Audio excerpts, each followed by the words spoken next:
People with you. Let's get the latest news on the other side of this. We'll continue with the flood coverage, but also we'll find out what's happening in Lismore as we extend our love and thoughts to our friends in the Northern Rivers. News time.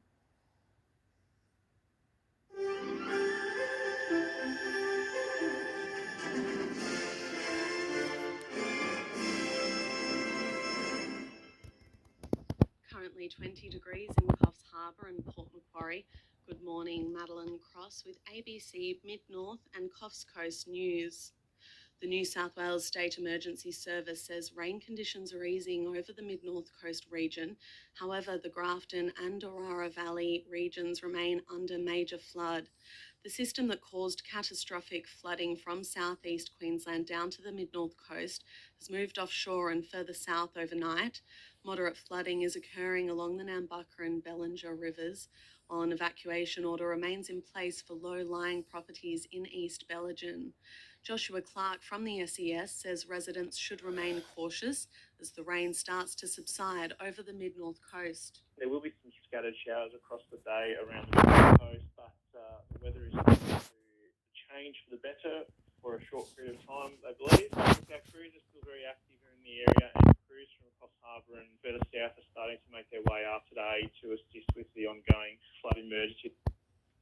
Further north, there are multiple flood evacuation orders and warnings across the northern rivers. The State Emergency Service will resume its rescue operation in the area this morning after it stopped overnight due to the dark and dangerous conditions. Healthy North Coast is encouraging people affected by severe weather and flooding in northern New South Wales to use a free 24-hour GP telehealth service. It says residents in the area who have evacuated or have been cut off from their regular GP will be able to call the service and organise a phone or video appointment. CEO Julie Sturgis says the service can provide advice, diagnosis, prescriptions or medical certificates. There's a lot of people that have been really impacted by the floods quite urgently, and what happens when people have to leave their homes quickly is that they often leave things like medications and those sort of things behind. And so, on top of the trauma of evacuating, there's also a need to potentially speak to your GP or your pharmacy. The New South Wales Bushfires Coronial Inquiry is facing delays as a result of the flooding occurring in the North Coast region this week. Opening submissions for the northern fires were heard yesterday, with details of the Long Gully Road fire, which killed 2 people, expected to be heard today.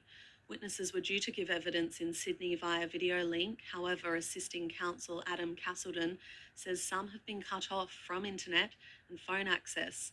He says they will be rescheduled. There is also a real prospect, by reason of the flooding in the Lismore area, that some witnesses will be unable to give their evidence as scheduled, and we'll work with those witnesses best one can to ensure that we can hear from them at a later date. The state's councils are being urged to play a greater role in providing help to people experiencing domestic violence.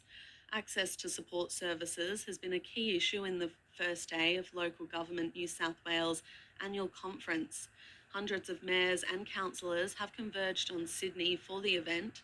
Elise Phillips from Domestic Violence New South Wales says local government must use its community connections to help those in need. It's everyone's business. State and federal governments certainly have a role in coordinating across large areas and in providing funding, but councils themselves have those local connections with communities. Local councils need to take a leadership role in this. In news elsewhere, high-level talks between Ukraine and Russia have wrapped up at the Ukraine-Belarus border. Ukraine's initial goal for the talks was an immediate ceasefire and the withdrawal of Russian forces from the country. It's unclear how much progress was made. However, the Russian and Ukrainian representatives have agreed to engage in further consultation and are expected to conduct another round of talks in the coming days. And Russian police have arrested more anti-war protesters as demonstrations opposing the invasion of Ukraine continue to take place across the country. Around 2,700 protesters in 51 Russian countries have been detained by police. To the weather, very high chance of showers across the region today, with the chance of a thunderstorm and gusty winds along the coastal fringe. A strong wind warning as well as a hazardous surf warning is in place for the Coffs Coast today. A top of 28 degrees in Coffs Harbour, 27 in Kempsey, 25 in Port Macquarie, and 24 in Taree and Foster. This is ABC News. March in your diary, or to find details of similar events in your town, just search for Melanoma March. The Melanoma Institute hopes to raise $1 million towards a clinical trial of the therapy that has saved the lives of people like Adam. Coming up to the latest local news on ABC New England Northwest, almost 7:30.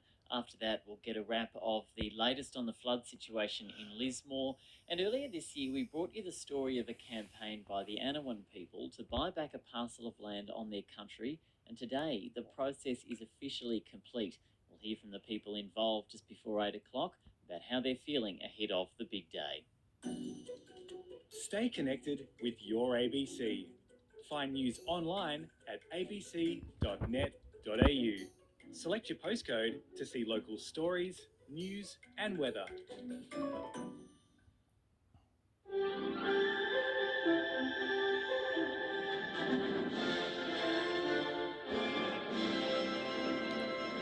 Good morning, Lani Ottaway with ABC New England Northwest Local News. Tenterfield Mayor Bronwyn Petrie says an assessment of medical and food supplies will be taken this morning, needed for hundreds of stranded farmland residents in the region. Creeks and plains near Urbanville and Tabulum have been isolated as floodwaters pooled, with schools and major roads towards Casino closed. Ms Petrie says the council is meeting with emergency crews and the state premier to plan support efforts.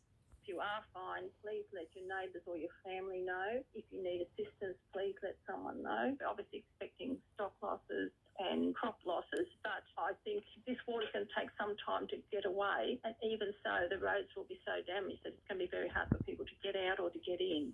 SES units across New England Northwest are calling on spontaneous volunteers as floodwaters towards the east call for more assistance. Up to 7 trained crew members from the Armidale unit are travelling to the New South Wales coast today to help flood-affected areas in rescue boats and sandbagging efforts.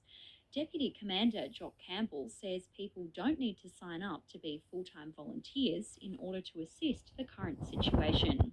If you feel inspired seeing all this stuff on the news and in the media, service very versatile. We have what we call spontaneous volunteers as well to complete a quick induction and pass bulletins and information around to the community. Hundreds of mayors and councillors have converged on Sydney for their annual conference to set out council's future policies. Local Government New South Wales is hosting the event, which is expected to be dominated by concerns about the 0.7% rate cap for the next financial year. Councils have been urged to take a leadership role in providing more support services for people experiencing abuse. Elise Phillips from Domestic Violence New South Wales says local government can be advocates for the sector. Unfortunately, the rates of domestic and family violence are higher in regional and rural parts of New South Wales. Services in those regions are more difficult to access. People might need to travel long distances to access those services, or the services will often experience higher demands than they can actually meet. Moree Council wants a Commonwealth grant system changed so it can get more money to seal black soil roads. Kemi Maguire has more. Today, councils from across the state will debate motions they've put forward for the local government annual conference. Moree is among 4 country councils that have called for changes to the financial assistance grant scheme. It wants rules around how much councils get from the scheme changed to recognise LGAs that make a lot of money, which it says funnels back into governments through GST. It says the region makes a big contribution to the economy through agriculture, but says its unsealed roads cripple production. It says the changes would be a win-win for everyone. Moree gets sealed roads for its primary producers, and governments get more money from improved productivity. Gunnedart's Multicultural Women's Association says it's important for people in small rural towns to overcome cultural barriers to understand each other. A host of storytellers from the group will read books to kids in English and to their native language at Gunnedart's Library for Multicultural March.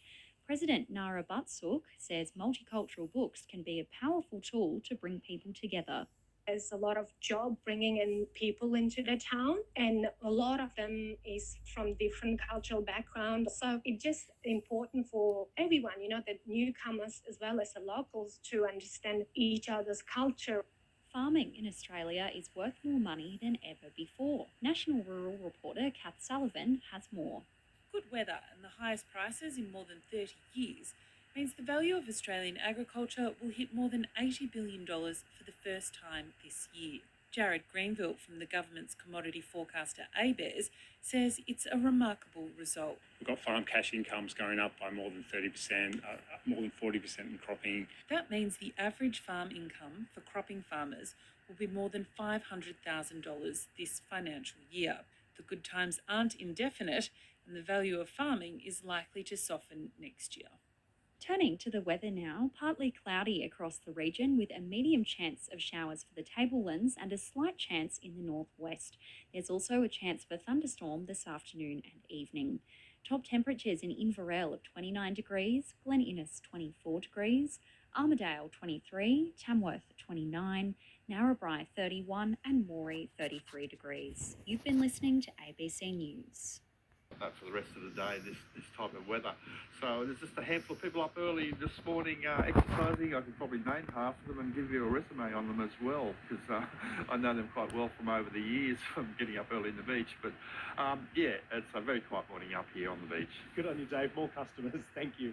Dave Anderson there with your surf report. Another one in an hour from now. We do have a severe weather warning for damaging winds, heavy rainfall for parts of the Hunter, mainly the southern parts of Lake Macquarie, but it's going to be wet today, maybe a thunderstorm. Large and powerful surf conditions, as you know, there is a warning for that, as well as gusty winds along the coast. Yes, that surf warning includes abnormally high tides that could lead to coastal erosion and damaging surf, so best to stay away from those coastal areas if you can. News is on the way. Sure, you could look out the window, experience the sun on your face and the breeze in your hair, the rain on your garden. But how much? For how long? And what's on the horizon? Get the latest weather across the day with Dan and Jenny, Kaya Handley and Paul Turton on ABC Newcastle.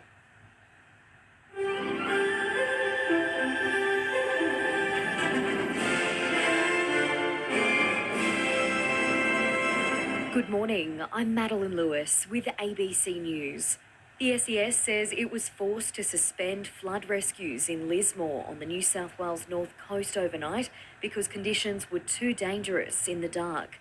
Kathleen Ferguson reports. The State Emergency Service has carried out hundreds of flood rescues in the Northern Rivers region, but it had to stop at night because it was too dark and too dangerous to continue, and it is this morning resuming its rescues. The SES has told the ABC the Wilsons River at Lismore is still a very serious situation, despite it peaking yesterday afternoon. There are multiple flood evacuation orders and warnings across the Northern Rivers.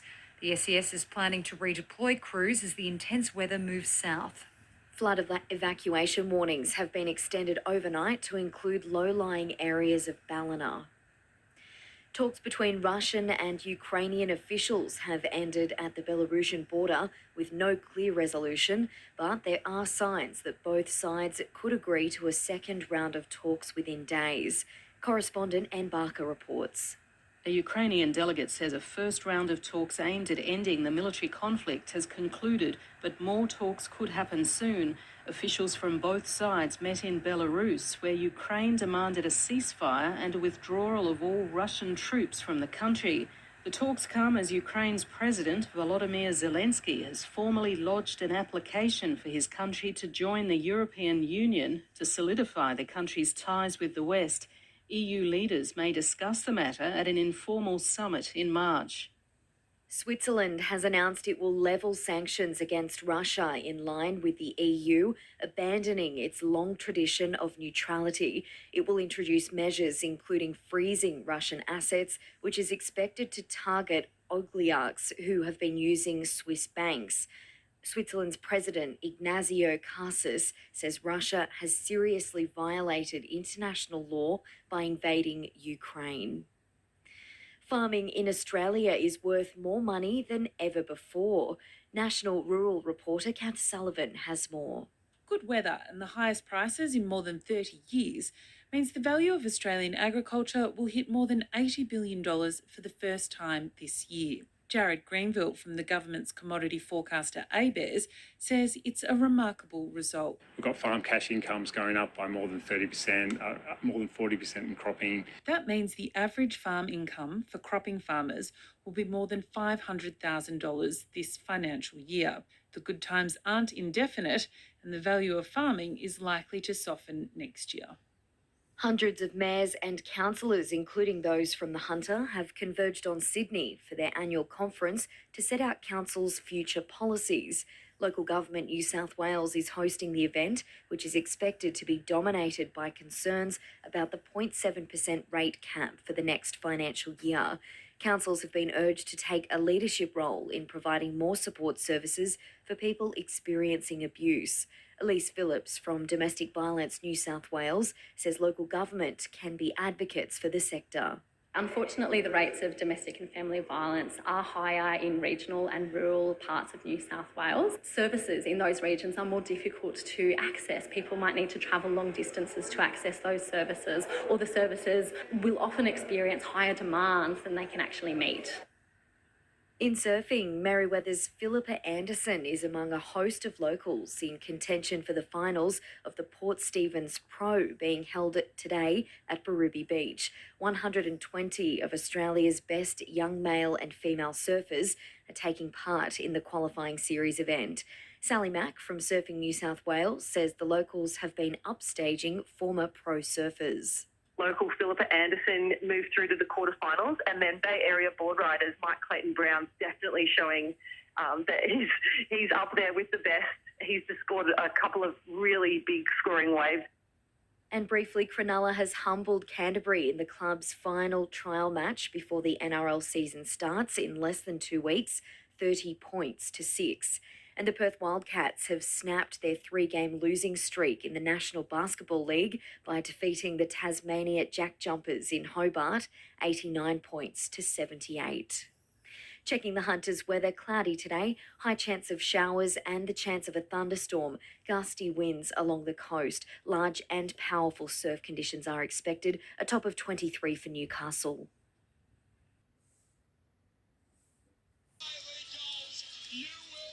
For the latest news, culture and sport, stick with ABC Newcastle, your local. Quarries south, all the way down beyond Bega. We're expecting that east coast low to move in tonight and into tomorrow. But we also have abnormally high tides, dangerous surf, the possibility for erosion today too. Nobby's break wall to A-League football. That is one of the greatest A-League goals you will see. For the latest news, culture and sport, stick with ABC Newcastle, your local.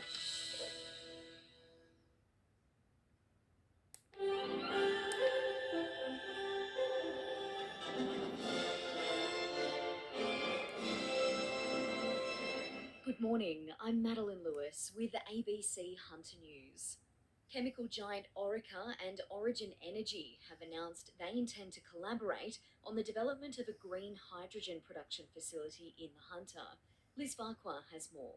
The two companies have signed a memorandum of understanding to conduct a feasibility study into the viability of a Hunter Valley hydrogen hub, including assessing the supply of hydrogen for heavy industry and transport, the conversion into green ammonia at Orica's Kooragang Island plant, and the potential for hydrogen exports. The proposed hub would produce green hydrogen from recycled water sources and renewable electricity using a grid-connected 55-megawatt electrolyser. Orica's CEO Sanjeev Gandhi says the company, which has been operating in Newcastle for over 50 years, is committed to ensuring its manufacturing remains competitive in a low-carbon economy. As flood rescues continue and evacuation orders are issued in northern New South Wales, a year on from the storm that caused significant damage across Port Stephens, Council says it's still waiting on the state government to help fund repairs. It says there's in excess of $5.5 million in emergency repairs across the council area. Assets manager John Maritich says while much of the important repair work has been done, council needs disaster relief money from the state. The time frame from the initial natural disaster to when we receive the monies and the funds is taking some time, and it seems to be taking much longer. farming in Australia is worth more money than ever before. National Rural reporter Kath Sullivan has this report. Good weather and the highest prices in more than 30 years means the value of Australian agriculture will hit more than $80 billion for the first time this year. Jared Greenville from the government's commodity forecaster ABARES says it's a remarkable result. We've got farm cash incomes going up by more than 30%, more than 40% in cropping. That means the average farm income for cropping farmers will be more than $500,000 this financial year. The good times aren't indefinite, and the value of farming is likely to soften next year. Hundreds of mayors and councillors, including those from the Hunter, have converged on Sydney for their annual conference to set out council's future policies. Local Government New South Wales is hosting the event, which is expected to be dominated by concerns about the 0.7% rate cap for the next financial year. Councils have been urged to take a leadership role in providing more support services for people experiencing abuse. Elise Phillips from Domestic Violence New South Wales says local government can be advocates for the sector. Unfortunately, the rates of domestic and family violence are higher in regional and rural parts of New South Wales. Services in those regions are more difficult to access. People might need to travel long distances to access those services, or the services will often experience higher demands than they can actually meet. Meanwhile, Lake Macquarie City Council is behind a push to ensure resettled Afghans who helped Australia's efforts in Afghanistan are granted refugee status as a matter of urgency. The council wants the issue debated at this week's local government conference. It wants Local Government New South Wales to work with all key agencies to ensure Afghan citizens are smoothly and efficiently provided with refugee status. The Hunter has recently become home to dozens who fled their homeland for protection in Australia. To sport now, and in surfing, Merewether's Philippa Anderson is among a host of locals in contention for the finals of the Port Stephens Pro being held today at Berrubi Beach. 120 of Australia's best young male and female surfers are taking part in the qualifying series event. Sally Mack from Surfing New South Wales says the locals have been upstaging former pro surfers. Local Philippa Anderson moved through to the quarterfinals, and then Bay Area board riders Mike Clayton Brown definitely showing that he's up there with the best. He's just scored a couple of really big scoring waves. And briefly in women's A-League soccer, the Newcastle Jets will take on third-placed Melbourne City tonight, looking for a win. They've slipped to 7th on the ladder after last week's loss to Canberra. Checking the Hunters' weather, a severe weather warning is in place for damaging winds and heavy rainfall for parts of the Hunter. A cloudy day ahead with a high chance of showers and the chance of a thunderstorm. Large and powerful surf conditions are expected. A top of 23 for Newcastle. ABC News.